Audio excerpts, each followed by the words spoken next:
What you're looking at isn't just any bit of orb spam.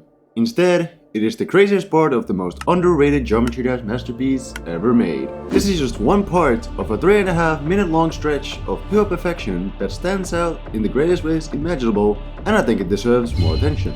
I will be breaking down its genius way of doing art, its incredible progression and song representation, and how it actually destroys a huge misunderstanding that people have with the rating system. The level I'm talking about is Bring the Sun, created by a creator called Endyn. At the time of making this video, it only has just over 6,300 downloads, 600 likes, and a measly star rating. So why am I saying that this is an underrated masterpiece? Well, let's find out, shall we? Right off the bat, Bring the Sun starts off very interestingly. There's nothing other than a set of blocks deep underground and jump pads way above the screen. Or should I say, the ground and the stars in the night sky. This somehow matches perfectly with the vibe of the song, which is Fake Sun by Bitbig. This goes on for a little bit, but it eventually progresses as the first spikes come into the screen, looking strangely rotated. Alongside that, you might also notice that Endyn chose to use 1.0 designs for pretty much everything so far. And that's because this is a 1.0 level, meaning that whatever you see in this level, Endyn went out of their way to create it all with only the block and trigger limitations of the first version of the game being available to them. And here we can actually see a pretty early example of the genius that comes as a result of that. Those spikes I just mentioned, those were not done with the rotate button, but rather were flipped 90 degrees and inserted halfway through the ground.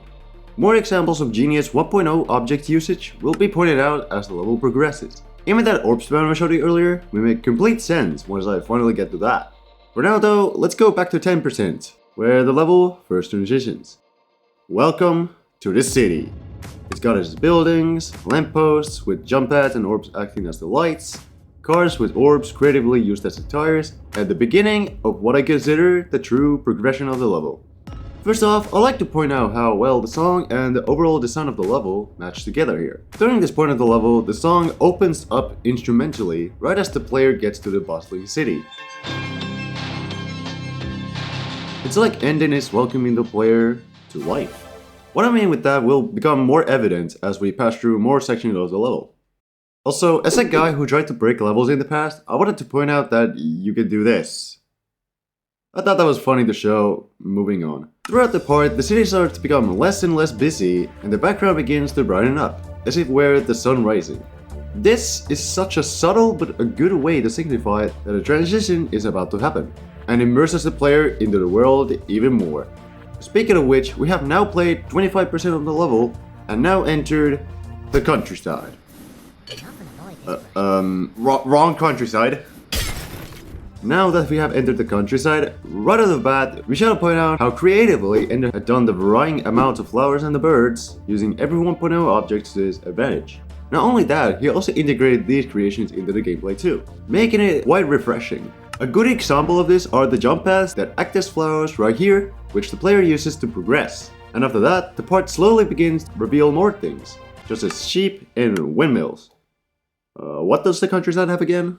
Let me see. Oh yeah, farms! And we now have arrived at one. This is once again slowly signified with a background color change and the gradual appearance of more industrial buildings. Now we have barns, signs, and the return of orb cars. We also get more windmills and oh yeah, these arrows. We haven't talked about much of the air decoration in the level so far, but I think the near lack of it is actually quite of a good thing. It lets the player focus on the gameplay that might not be the most obvious at a first glance. I do appreciate the addition of arrows as it helps to not only fill space but act as a sign for the player to go in certain places, like this windmill right here. Now, I think this is not the best arrow design as a more interesting one does come up later on, but I'll say that this one is very fitting given the theming of the parts it's used in. I'll admit it doesn't make that much sense in the city part though. Anyways, to continue where we left off, we passed by a farmer feeding sheep, which we avoid by jumping over them using a fence right next to them. At this point, the level begins to transition yet again as it slowly becomes more populated. This time, we got a village with small houses that had interiors and trees. You can see that these buildings are pretty similar to Chinese architecture, given that how there are layers to each building. This becomes even more evident once we pass through some of the floating lanterns and a dragon that appears later in the part. And now you probably start to get what I meant with Endyn welcoming the player to life. The world he has created in this level contains different cultures and lifestyles, which is something not many Geometry Dash levels delve into. After that, we pass through a pretty cute looking bridge with blue gravity portals simulating water, which not only works surprisingly well considering the limitations, but also makes it by far one of my favorite details and tricks used in the level. Eventually, the night and its stars return, and the level transitions, one last time, to space. The song begins to calm down, and we have now entered the only ship part in the whole level, which makes sense considering you have to spend a lot of your time on Earth just being in the ground. I mean, I'd imagine you're probably in the ground right now as well, right? We then pass through asteroids, satellites, and rockets floating around, and yeah, if it wasn't evident, there's not that much to talk about in terms of details here. I love how the ground pulses to this song, as well as the switch of arrows to a more futuristic look, which is pretty fitting in this case. This goes on for a little while, but it eventually transitions to what I think is the most genius part in this whole level. I'll just let this play out and you'll see what I mean.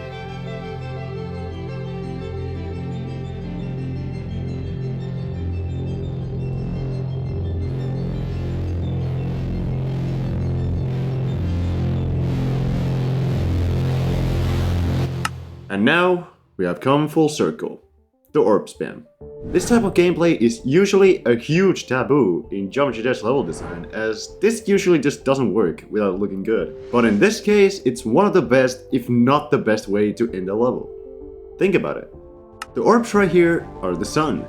We have traveled across the world to reach the sun, bringing it to ourselves, and not only completing the long journey presented through the level, but also complementing the level title itself. Something that not many levels even do. And with that, Geometry Dash's most unknown masterpiece ends. We get 7 stars and... yeah, okay, this is my obviously biased personal opinion, but I feel like this deserves a feature or maybe even a higher rating in my opinion. Based on, well, what I've been talking about this whole time. If someone executes art and gameplay well enough, even with some limitations, I think it deserves more than just a star rate. And if I gotta be honest, I think the player base might agree on that too, judging from the comments of the level. Which makes me wonder what other 1.0 levels like this are out there. I did hear about one getting rated somewhat recently. I'll just go ahead and play it real quickly. Yep, that was pretty nice. Let's see what people thought about... Oh! So, let's talk about why all of those comments are just jealousy. See, I don't think Chaotic is a terrible level. In my opinion, both this and Bring the Sun execute limitations in a nice manner and have good gameplay. So why does everyone think RobTop is biased towards Subwoofer? Don't get me wrong, I agree on the fact that unknown creators should be more appreciated, but I literally just spent plenty of minutes reviewing a level that received the exact same rating for RobTop, rated by someone who I think should deserve more attention in the community. Endyn is unknown, and people are wanting to RobTop for supposed favoritism in terms of rating Subwoofer's level. And that's not all, we have seen other levels like these two get rated in a similar manner from unknown creators in this year alone. And after all that, if you think RobTop is biased towards more popular creators, at least in terms of 1.0 levels, then you're probably just jealous. The way I see it, I don't think Rob is biased towards any creator. It's just that people who may have good levels, 1.0 or not, simply aren't getting the attention from moderators, which simply just sucks. There are hidden gems out there, and if I were able to just bring attention to them, I definitely would. Bring the Sun is just one of these works that I wanted to talk about for a good while. The main takeaway with my point here is that instead of wasting your time being jealous of bigger creators for getting one man's attention, you should instead take your time to create something incredible and make sure that at least someone sees it. Put it to any level request stream, have it get played by a friend, or even take the effort of actually trying to get Rob to see it by getting mods and sending it to him. And that kind of completes my point on its own. If someone else likes your level, you've done a good job making it. Make your levels out of passion, not for a number in the form of creator points. And that's what I like to think in terms of how Endyn was feeling when building Bring the Sun.